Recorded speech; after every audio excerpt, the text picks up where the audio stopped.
She knows my family. She knows what happened. Instead of saying the obvious, your father killed himself and you ran. You ran as far away as possible without looking back. You found me in a brief moment of clarity, and now you're clinging to me like a lifeline. She let me lie.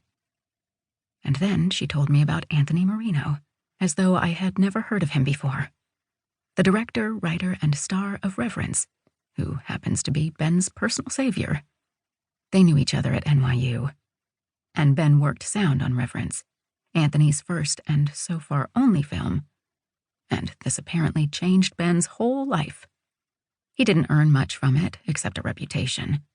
But it's been 3 years, and he still doesn't need a day job.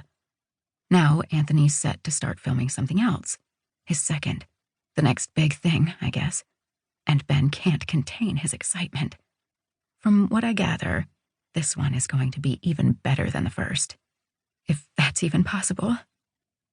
What Sophia told me next still doesn't feel quite real. I know objectively that this all has happened, but it's too perfect for it to be happening to me. He's looking for an actress, she said. He could have anyone, Ben told me with a groan. Anyone. But he's so picky, and we can't start filming until he chooses someone. What's he looking for? I asked. I mean, who does he want? Hopefully, Sophia said. You. So maybe I'm lightheaded because this is a dream. Maybe the stink of the city doesn't have that much to do with it. Maybe it's because I'm standing out here with this man who can turn my lie into a truth, like water into wine. And there is something compelling about him, something mesmerizing. How relaxed he is. As I followed him through the dark bar out onto the street, I couldn't help but watch how he moved. The slow, loose gait.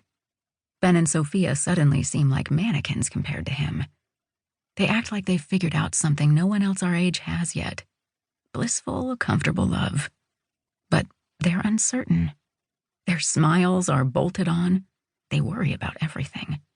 Like it might all be taken away from them, everything they have, at any moment. And I'm no different. I've stopped glancing into shop windows. I've caught my reflection too many times and had the disconcerting jolt of not instantly recognizing myself.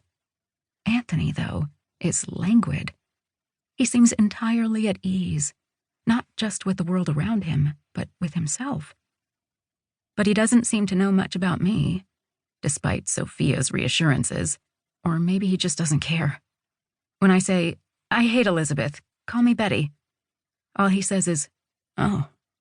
His eyes glitter blue and yellow in the glare of the streetlights, and I wait, unsure of what pose to strike. Let's get out of here, he says, stuffing his hands into his pockets. The gesture emphasizes his height, the square breadth of his shoulders. I'm tall, but he towers over me.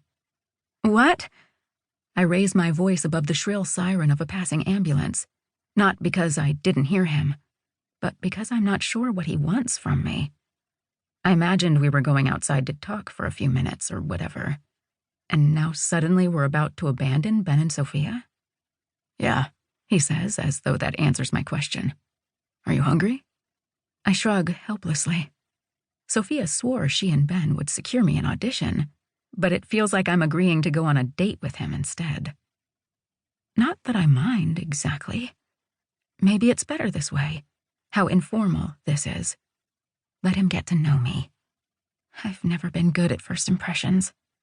And to be honest, I'm actually more relieved than upset with this turn of events, because now that this is happening, I realize how unprepared I am. I haven't practiced anything. Not enough, anyway. I don't know a complete monologue yet. That's what I've heard you're supposed to do in an audition. Deliver a monologue you've memorized, but not like something you're reading, something you're just saying. I had decided to use the final lines of the film Brooklyn, something about being lost in a foreign city full of strangers, wondering what brought you there, what you thought you were looking for, then one day waking up, opening your eyes, and realizing this strange place has become your home. That passage always makes me cry, but it wouldn't be anything impressive if I